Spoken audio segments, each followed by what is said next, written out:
Al-Fatihah. A'udzubillahiminasyaitonirrajim. Bismillahirrahmanirrahim.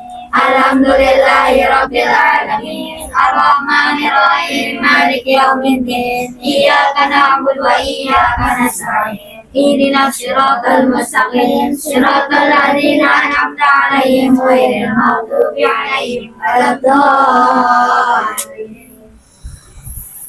Yang mau baca ada Fitri.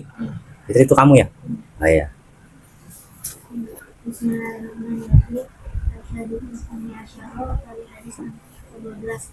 An Abi Hurairah saking Abu Hurairah dia mengenai dari sallallahu alaihi wasallam anu saking Abu Hurairah. Qala menurut sapa Abu Hurairah.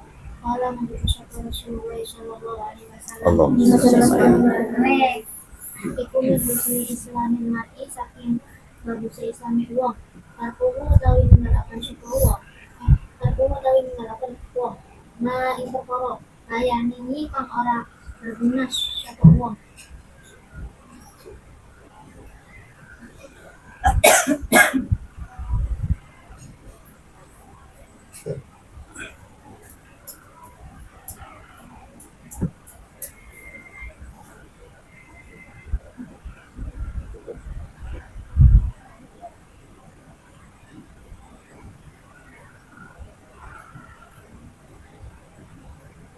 Udah. Hadisun Hasan rawahu Tirmidzi wa ghairuhu hakada.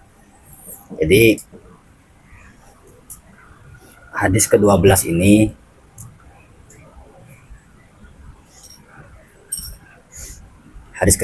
ini menjelaskan tentang daripada kebaikannya orang Islam itu adalah meninggalkan sesuatu yang tidak bermanfaat. Banyak sekali hal-hal yang tidak bermanfaat itu banyak. Kayak contohnya itu ya gibah wa namimah wa sum'ah. Sum'ah tahu?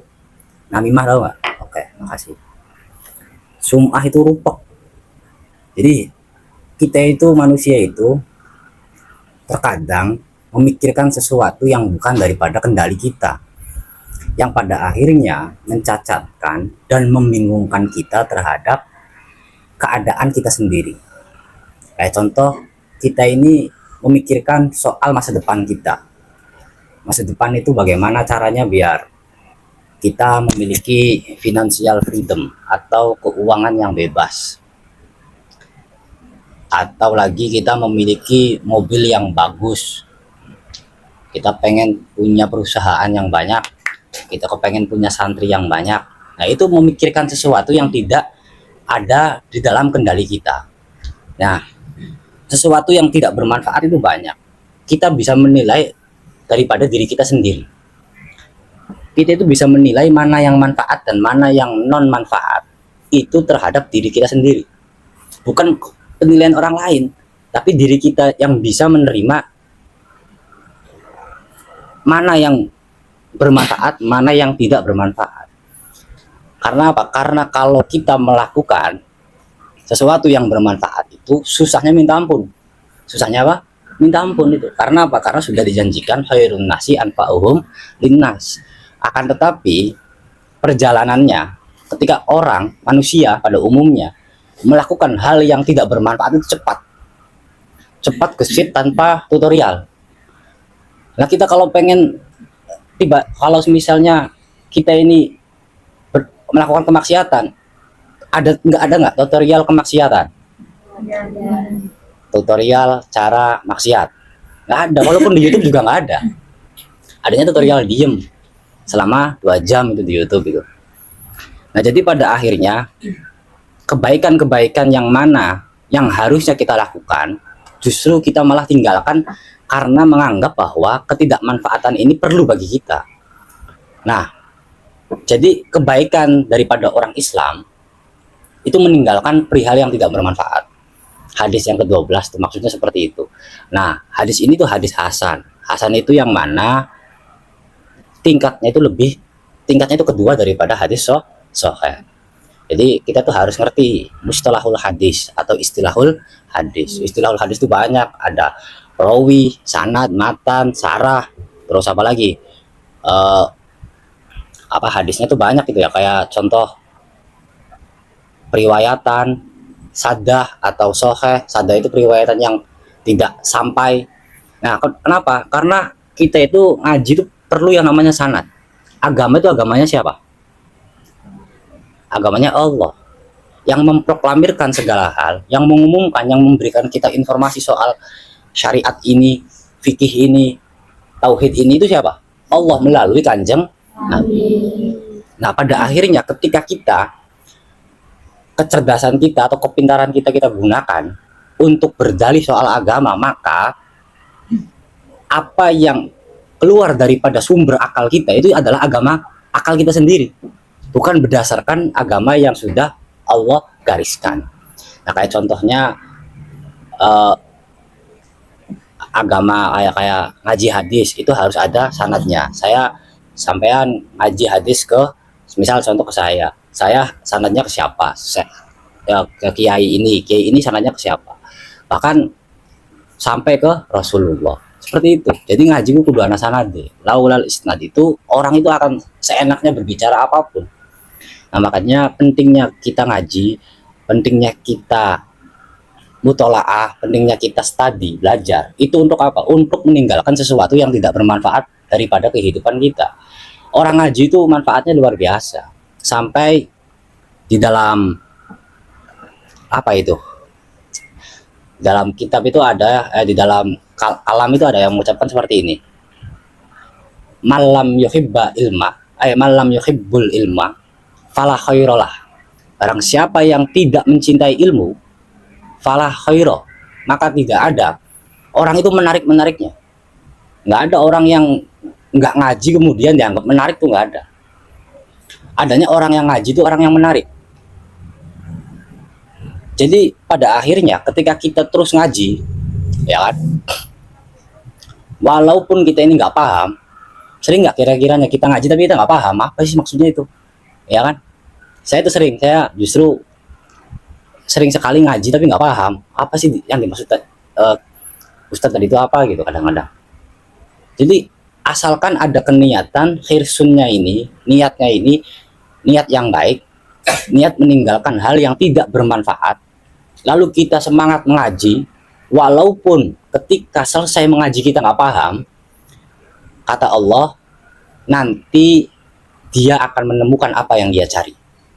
Lambat lautnya waktu akan menjawab sesuatu yang dia cari. Makanya bentuk daripada manfaat kebaikan-kebaikan itu perlu kita itu terus untuk semangat.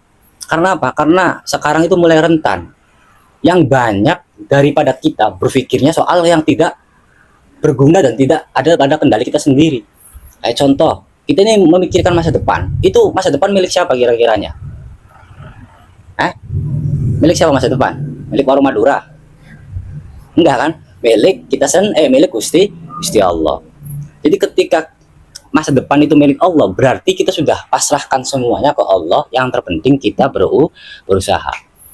Jadi polemiknya itu di dalam pemikiran kita, yang mana ada juga hal yang tidak bermanfaat, pemikiran yang tidak bermanfaat, melamun yang tidak bermanfaat, dan membicarakan sesuatu yang tidak bermanfaat. Gibah ini suatu hal yang manfaat atau tidak kira-kiranya? Manfaat untuk mengkoreksi diri sendiri, iya kan? Ya nggak? Manfaat. Kalau ngomongin orang ini, tapi lupa bahwa kaca itu memantul. Apa yang dibicarakan terkadang kembali kepada diri sendiri. Itu pentingnya. Makanya kenapa laki-laki itu jarang gibah? Laki-laki itu dianggap sebagai, ini survei saja ya, 80% saja ini. Jadi 20% itu mungkin ada yang sering gibah, ada kali ya. 80% laki-laki itu enggan mengurus hidup orang lain. Ngerti nggak? Karena apa? Takdirnya wanita itu cerewet, ya kan? Takdirnya itu cerewet. Allah itu kasih itu sampean semua itu cerewet, sudah nggak bisa nolak itu, ya kan? Misal contoh seperti ini. Jadi kecerewetan itu yang pada akhirnya menjadikan kita itu cerewet itu memang hak bagi perempuan. Nah, laki-laki juga diam itu hak bagi laki-laki. Nah, kita itu nggak pernah, laki-laki dan perempuan itu tidak pernah bisa sama. dalam soal pandangan, dalam soal pemikiran. Loh, ya nggak? Pada akhirnya ketika laki-laki sama perempuan digabungkan menjadi satu, lalu ditukar di situ pendapatnya, ribut itu udah nggak bakal sama. Karena apa? Yang pertama, diciptakannya itu berbeda. Nabi Adam alaihissalam, lalu kemudian Sayyidah Hawa. Sayyidah Hawa ini yang menurunkan beberapa generasi min cerewetil mar'ah, ya kan? Berbagai orang-orang cerewet ini sudah dari Sayyidah Hawa. Pasti, ya kan, pasti. Jadi makanya sesuatu yang bermanfaat atau yang tidak bermanfaat itu bagaimana pengelola atau manajemen diri sendiri. Walaupun cewek itu takdirnya bermanfaat, apa cerewet. Tapi kalau kita bisa mengelola manajemen diri sendiri, itu insya Allah kita akan terselamatkan daripada bahayanya ghibah wan namimah. Nah, Allah itu sulit menegur orang-orang namim, itu sulit. Namim itu apa? Provokator. Orang yang suka provokator, orang yang suka mengadu domba, itu Allah itu sulit menegurnya. Karena apa? Ada kisah Nabi Musa alaihissalam. Nabi Musa itu sering sekali yang namanya Nabi Isa. Nabi Isa itu punya dua umat. Yang pertama umat yang membencinya, yang kedua umat yang menuhankannya. Ngerti nggak? Jadi dituhankan Nabi Isa.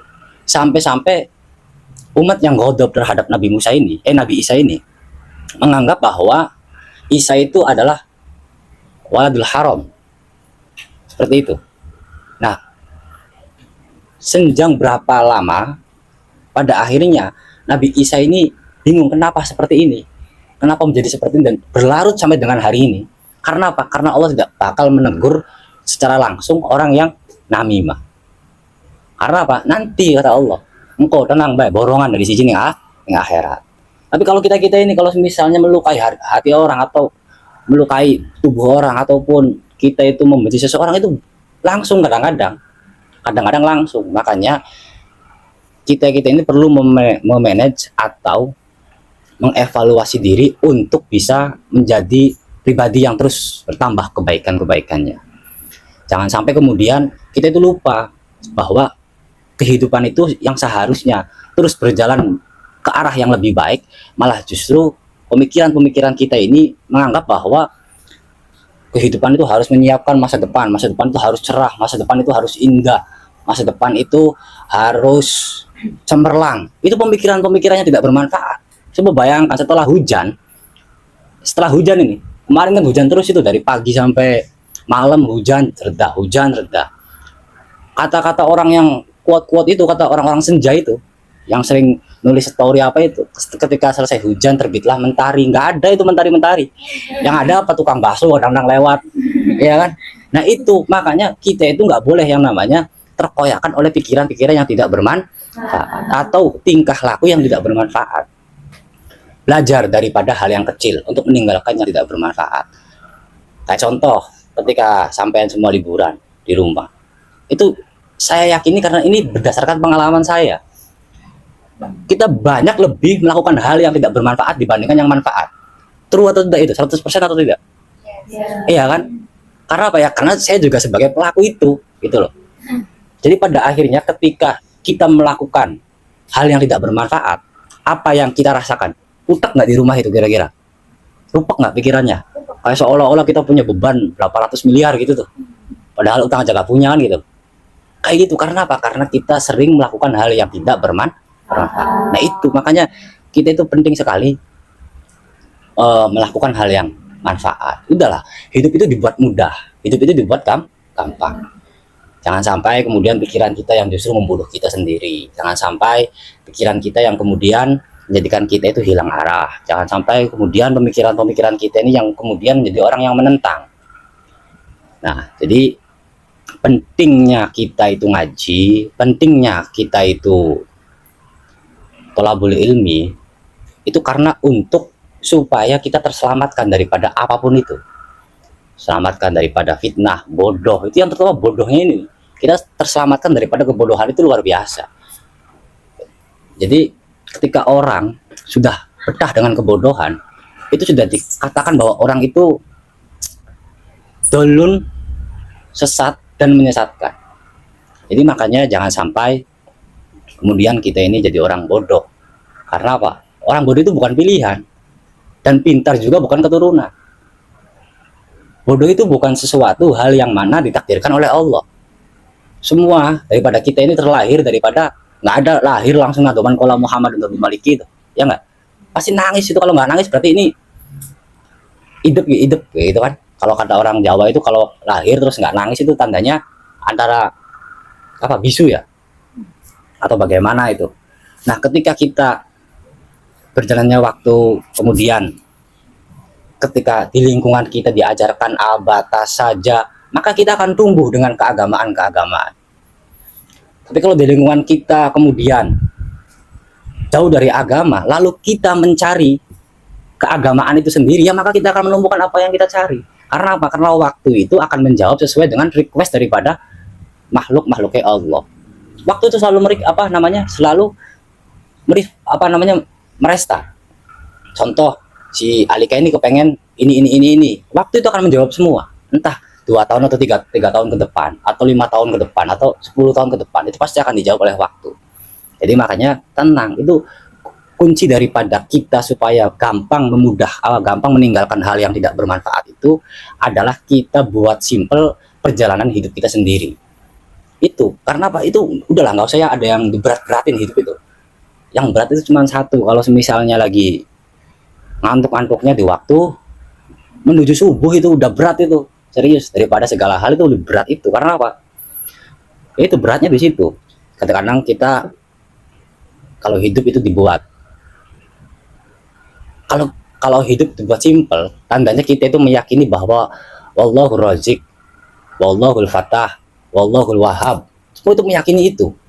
Jadi kalau kita maaf ketika ngaji hadis, ketika kita ngaji Atul Mu'in, kita ngaji tauhid lah, lalu kita itu masih meragukan soal kemudahan-kemudahan yang pasti Allah kasih, itu tandanya akal kita itu belum sampai terhadap peristiwa-peristiwa itu. Jadi sudah, kalau kita lagi sulit jalannya, bahwa pasti Allah itu akan membuka jalan yang terbaik untuk kita. Meyakini hal itunya itu sulit. Kalau ngomong ini mudah banget ini saya nih.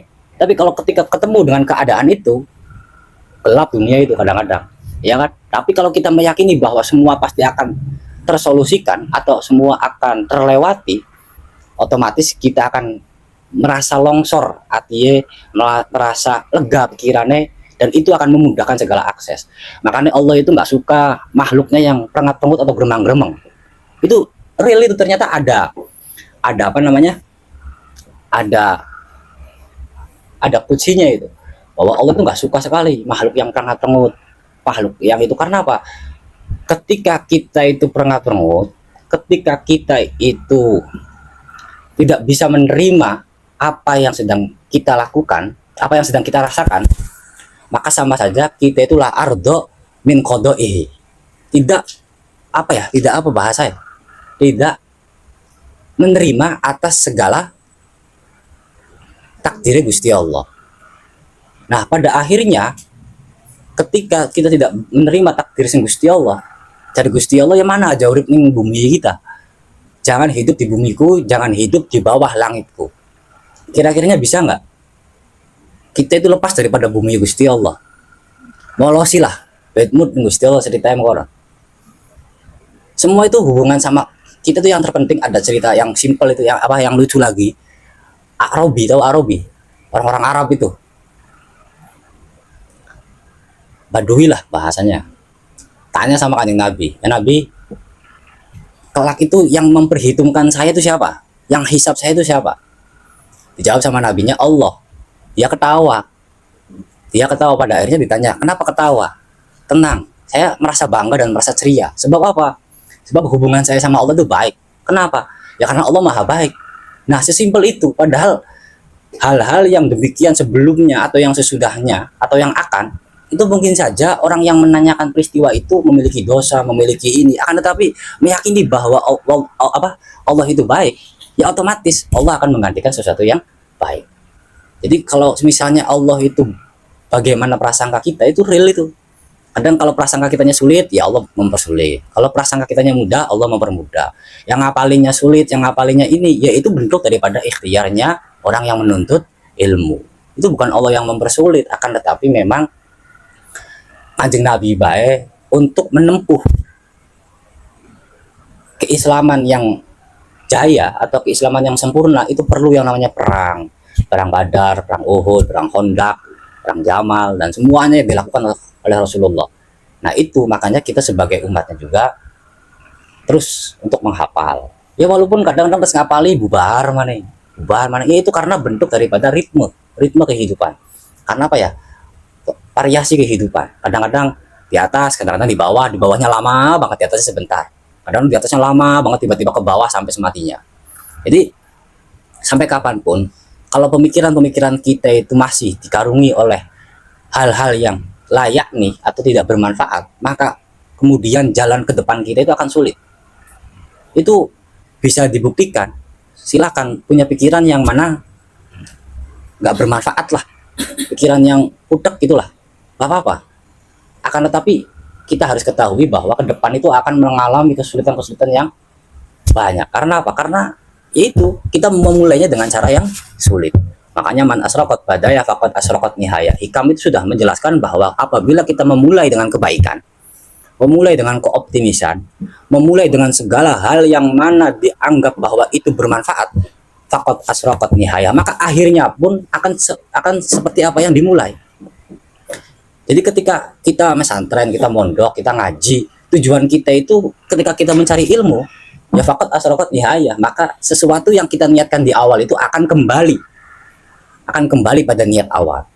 Nah itu pentingnya kita itu meninggalkan perkara yang tidak bermanfaat. Makanya kalau kayak saya sering tiktokan atau lihat scroll tiktok ataupun apa, itu kadang untuk kalau misalnya hanya sekedar menghibur atau hiburan, akan tetapi bila mana di rumah lalu kemudian scroll tiktok, stalking ataupun lainnya, itu sudah otomatis berarti kita itu terperangkap oleh hal-hal yang mana disetting oleh Amerika, AI. Jadi kita nanti akan baku udah kuning. Kita sering nggak, ini saya kasih bocoran bahwa media sosial itu adalah sesuai apa yang kita pikirkan. Apa yang kita pikirkan di dalam kehidupan nyata itu pasti ada di media sosial. Karena apa? Karena media sosial itu merangkap berbagai jenis IT terutama di CI, di mana itu yang semua merekam jejak kita. Makanya kalau buka HP, buka apa itu jangan curhat sama ChatGPT itu, atau jangan curhat sama Google, atau jangan sampai kita itu sudah, kalau misalnya punya HP, nonton di video.com ataupun apa itu yang sekiranya kita itu tidak terdeteksi bahwa kita itu ini. Karena apa? Karena orang yang ingin menghancurkan Islam itu melalui beberapa media sosial atau internet. Iya itu real. Makanya orang kalau pengen dihancurkan itu gampang caranya. Kita tahu dulu psikologisnya, kita tahu dulu pemikirannya, baru kita hancurkan. Tapi kalau main asal bom saja itu bahaya, itu nggak boleh. Jadi seperti itu. Makanya di dalam kitab Fathur Rabbani saja, karangan siapa itu Fathur Rabbani? Syekh Abdul Qadir Al-Jailani. Itu dinamakan bahwa dunia majra'atul akhirah. Dunia itu tempat kita menanam segala hal kebaikan-kebaikan untuk kehidupan di akhirat kelak. Apabila yang kita tanam faida zaro'a al-hasana, apabila apa yang kita tanam itu bentuknya kebaikan, maka akan kita tuai kemudian di akhirat nanti. Begitupun wakadalik wa aksuha, udahlah. Nanti kalau diterusin teksnya itu panjang. Ya begitu, artinya ketika yang kita tanam itu adalah kebaikan, suatu kemanfaatan, ya kita akan memanen nanti, akan kita panen nanti. Tapi kalau sebaliknya, kalau kita menanamnya itu kejelekan, kerakusan, lalu ketidaktahudian kita, otomatis kita akan memanen hal yang sama. Makanya saya itu dulu pernah dipesanin sama kiai saya sendiri itu bilang seperti ini, Kamu itu hidup itu yang terpenting satu. Jangan sampai kemudian kamu menentang atau melukai hati orang-orang yang kamu sayangi, bahkan terlebih orang tua dan guru-guru kamu. Nah itu, karena apa? Karena letak kebaikan itu ada pada titik itu. Sumber kebaikan itu ada titiknya di situ. Percaya beli kira-kira. Kebaikan itu orang kalau semisalnya punya kebaikan itu berawalnya daripada hikmah terlebih dahulu. Berawal daripada apa? Hikmah. Oh, jadi kita nggak akan bisa yang namanya kemudahan. Kalau hikmah, kalau bakti, kalau takdim ke guru itu memudahkan segala akses yang sulit. Nih kalau misalnya daripada kita ada yang sulit ngajinya, ada yang sulit ngapalinnya, coba prediksi, evaluasi. Mungkin alaqoh bainal muridi wal wasyaihahi itu rusak. Nah, itu alaqoh itu penting. Alaqoh itu hubungan antara saya dan guru itu penting. Kayak main semua ini ketika punya guru kayak amibus, lalu alaqohnya kalian tingkatkan, alaqohnya kalian tinggikan, itu otomatis akan memudahkan segala akses yang mana sampean itu merasa sulit di perjalanan itu. Ya, makanya banyak sekali kejadian-kejadian yang mana ketidakbermanfaatan itu terjadi karena faktor daripada diri kita sendiri.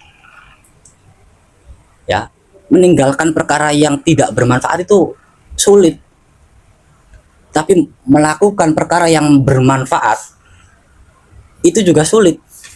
Jadi ketika kita meninggalkan sesuatu yang bermanfaat, meninggalkan sesuatu yang tidak bermanfaat ini, meninggalkan ya konteksnya, itu sulit. Tapi kalau melakukan hal yang tidak bermanfaat, tanpa tutorial, otomatis langsung berjalan dengan sendirinya. Kumpul jadi satu, kita tidak ada yang namanya pengen gibah, kepengen apa, tiba-tiba ngomong iwong, langsung kan, secepat itu. Tidak ya? Bentar. Lalu ketika kemanfaatan itu kita rangkai, kemanfaatan itu kita jadikan suatu prioritas, jadikan suatu kebutuhan, maka kita akan menjadi orang yang kemudian berhasil atau beruntung. Karena apa? Keberhasilan dan keberuntungan itu tergantung bagaimana keseharian kita. Jadi intinya satu, sampai semua di sini, kita semua di sini yang masih ngaji, yang masih cari ilmu, yang masih mau berkhidmah terhadap ilmu wa ahluhu, itu sudah otomatis itu. Insya Allah jaminan hidup itu nggak usah pakai BPJS lagi, sudah dijamin sama Allah. Saya yakin itu. Karena apa? Karena apalagi orang yang berkali-kali saya ngomong itu orang-orang yang hafidhul Quran, apalagi orang-orang yang terus menghafalkan Quran, apalagi orang yang terus menimba ilmu, tanpa kita memikirkan masa depan kita menjadi apa, itu bodoh amat, udah jangan dipikirin itu. Kalau dipikirin, semakin dipikirin, kita semakin ingin rasanya menjadi orang yang mengendalikan diri sendiri. Sedangkan kita itu sampai kapanpun nggak akan bisa mengendalikan diri sendiri. Sampai kapanpun, karena apa? Pengendalian itu adalah dari Allah. Apa yang ada dalam pikiran kita semuanya tidak pasti. Walaupun di dalam logisnya, di dalam rasionalnya, di dalam pandangan kita sendiri itu dimungkinkan, pasti terjadi nih, pasti hasil ini, pasti sukses ini, pasti manjur ini, pasti goal ini. Tapi kenyataan dan kepastian itu milik Allah. Padahal ketika orang berlebihan dalam segi berpikir atau berlebihan memikirkan sesuatu yang bukan ranah pribadinya, maka sudah dipastikan dia itu akan terlelap gelap dalam perjalanan hidupnya. Makanya jangan sampai kita mikirin orang lain, gue udah nggak usah, nggak penting itu, tinggalin. Misal contoh, yang penting-penting saja, hidup yang penting-penting saja, yang penting aja. Jadi kira-kiranya agama itu mudah nggak? Hidup itu repot nggak? Hidup itu nggak repot. Yang repot itu bagaimana cara kita menerima. Jadi ngaji itu repot nggak? Enggak. Yang repot itu semangatnya, yang repot itu mutalaahnya atau derasnya, itu ya repot. Tapi kalau semisalnya semua hal kita ukurnya itu repot tabeng gue daripada akhirnya. Makanya dulu itu presiden kita Gus Dur itu,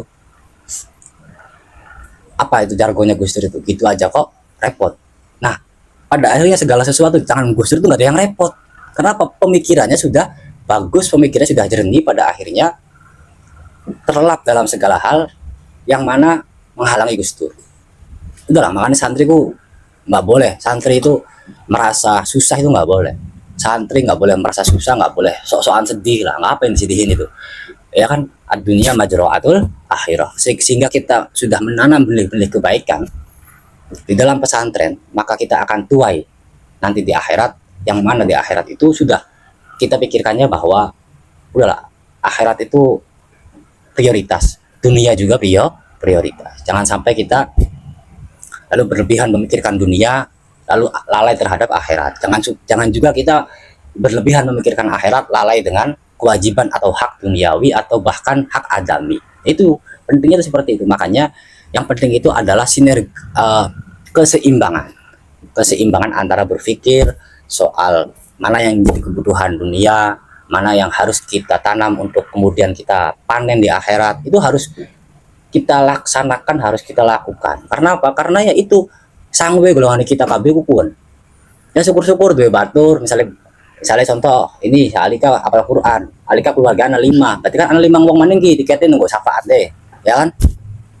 Jadi contoh ini masuk, oke, masuk terperangkap daripada syafaatnya Quran ini diapalakan. Jadi orang Al-Quran kan memiliki syafaatul udmah, orang tuh memiliki syafaat, bisa nyafaati. Gusti itu keluarga saya, itu teman saya nyafaati dengan atas nama Al-Quran atau kalamullahnya sampean, lalu udhulul jannata, udhul al jannah, itu bisa. Karena apa ya? Karena sudah dijanjikan oleh Allah. Lalu apa namanya, pentingnya kita ketika orang yang hafal Quran itu enak, makanya sudah jangan sampai enak bisa nyafaati wong, bisa ngupai kebaikan kanggo wong, tapi tetap yang paling top dan jos itu baginda Nabi, yang mana Nabi itu pernah ngomong seperti ini, saya tanggung dosa-dosa besarnya umat-umat saya tanggung itu.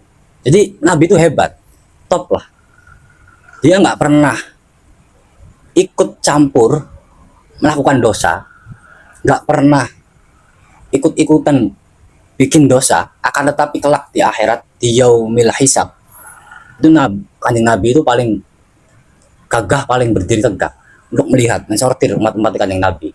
Iki gitu, saya pirang-pirang sebenarnya ente di dunia ngelakoni ini, ngelakoni itu, ngelakoni segala-gala macam rupa dicobai kabeh dosa. Tapi kemudian dari Kanjeng Nabi, itu umatku. Nah, ketika itu umatku, tandanya Kanjeng Nabi siap mensyafaati dalam keadaan apapun. Tapi ini bukan berarti menunjukkan untuk kita berbuat dosa. Bukan gitu ya, maksudnya ini konteksnya itu bahwa kelembutan yang ada pada Nabi. Ketika Nabi saja, ketika umatnya gawe dosa, gawe luka, gawe segala-gala, Nabi siap menanggung. Apalagi kita ini, maksudnya yang sembahyang menghadap kiblat, ya kan? Sembahyang masih nunggu Al-Fatihah, itu penting. Coba bayangkan, kalau kita sholat sudah nggak pakai Al-Fatihah, itu kira-kiranya sah apa enggak? Jadi anak contoh, saking apal Quran nih, sholat gawe dewek, sing harus nunggu Al-Fatihah, kurang Al-Fatihah hitung ayat, pengennya apa? Al-Baqarah, ambil 200 lebih ayat, kan mohon. Karena apa? Karena sudah menggunakan akalnya, akal yang tidak bersanad. Makanya penting untuk menimbang dan memperhatikan menimbang dan memperhatikan mana yang bermanfaat dan mana yang tidak bermanfaat. Nah, simple, hidupku simple. Sing angel iku ikhlas, angel simple. Perjalanan hidup itu simple sekali, nggak ada hidup yang repot itu. Coba kita lihat itu kehidupan orang-orang ODGJ. Apa dokter itu nggak bisa mendeteksi apapun itu kalau orang itu maaf ini makan bekas daripada yang ada di sampah, di peletaran, di mana mandi nggak pernah, ini apa dan lainnya. Akan tetapi kesehatannya 100% bisa jalan daripada Kaliwates ke Jatimur, bisa ya nggak? Karena apa ya? Karena itu Udah pikirannya udah nggak ada pikiran lagi udah. Makanya kalau aduh saya udah mentok nih pikirnya, udah gila itu berarti tandanya. Nah, jadi makanya jangan sampai kita itu memikirkan suatu hal yang berlebihan. Orang yang ODGJ itu gara-gara berlebihan berpikir itu tuh.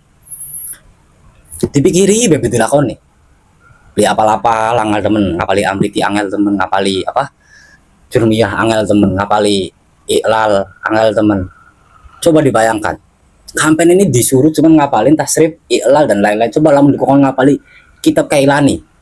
Kok ngapali KB, redaksinya, teks-teksnya. Itu kan pusing lagi kan? Beban lagi, dan itu bisa memanifestasikan kegilaan itu, ke ODGJ-an, bahaya. Jadi makanya jangan sampai berlebihan. Udahlah, jalanin dulu yang sudah ada diperintahkan. Misalnya contoh pengurus nyuruh ngapalin ini, sudah hafalin itu. Nggak usah kita pikirin nanti habis ini apa ya. Udah itu sudah. Kita itu masih nggak ada sok orang yang amalin Quran. Ketika Qurannya sudah selesai, apa saya perlu ngapalin Taurat, Injil, Zabur, Wal Furqan dan lain-lain? Kan enggak. Ya kan ketika sudah selesai Quran, tandanya kita mengamalkan apa yang sudah ada pada Quran. Begitupun selesai Alfiyah, nggak usah kita pikirin ke balago mantek, sudah. Yang penting jalan dulu. Kita sudah punya apa namanya struktur program pembelajaran yang sudah kita ikuti. Dan contoh kelas 3, si A kelas 3, kemudian naik ke kelas 4. Kelas 4 ini kitabnya Alfiyah. Nanti kelas 5 kitabnya apa? Mantek. Kelas 6 kitabnya balago. Ke kelas 7 nanti kitabnya fikih semua. Nah itu sudah nggak ada tahapannya. Nggak usah dipikirin nanti ini nih seringannya masih ngaji jurmiyah tapi mikirin bagaimana nanti ngapalin Alfiyah. Nah itu yang buat sulitnya tuh itu sebetulnya. Ngapalinnya sih mudah, tapi yang buat sulitnya kalau selesai jurmiyah kemudian Alfiyah. Bahkan kalau ngapalin Ibnu Aqil itu gimana? Kalau ngapalin apa namanya hadis-hadis itu gimana? Ngapalin apa Ahyarul Ahadis apa sih kitabnya yang keren tuh, yang amibus ngaji tuh, kitab apa itu? Mukhtarul Ahadis. Nah itu sok diapalin tuh Mukhtarul Ahadis daripada alif sampai iya. Coba bayangin itu apa enggak bual otak kita, bual. Karena apa ya, kita pikirin, coba kita apalin, jalan semua beres. Coba sok tafsir Munir diapalin sama sosok Gus Baha. Tafsir Munir yang gede segi diapalin, tafsir Jalani diapalin. Kalau kita mikirin, meledak nggak kita? Mampu nggak? Nggak mampu, karena apa ya? Kita pikirin, coba kita jalanin. Tahapan, ya insya Allah. Kalau nggak gila ya berhasil gitu saja lah. Kan gitu konsepnya. Jadi seperti itu ya. Jadi jangan sampai kemudian kita terlelap dalam segala hal yang tidak bermanfaat. Santri-santri di sini tuh yang terpenting. Santri kita ini yang terpenting itu menjalani hidup itu dengan simpel mungkin. Sudah simpel saja. Ngapalin. Ya kan, nggak apal-apal, alhamdulillah.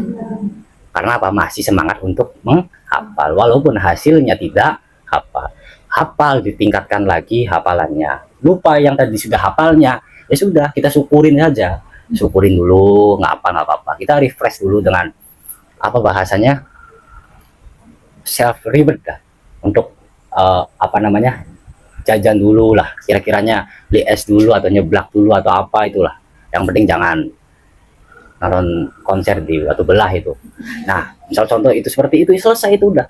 Pulang kembali lagi, lalu kita ngopi, ya kan? Ngopi apa? Lalu kita ngapalin lagi, nggak apa lagi, udah ngopi lagi. Itu simpel, itu sebenarnya hidup. Dan itu saya lakuin ketika di pesantren di sana itu seperti itu. Saya nggak apal ini.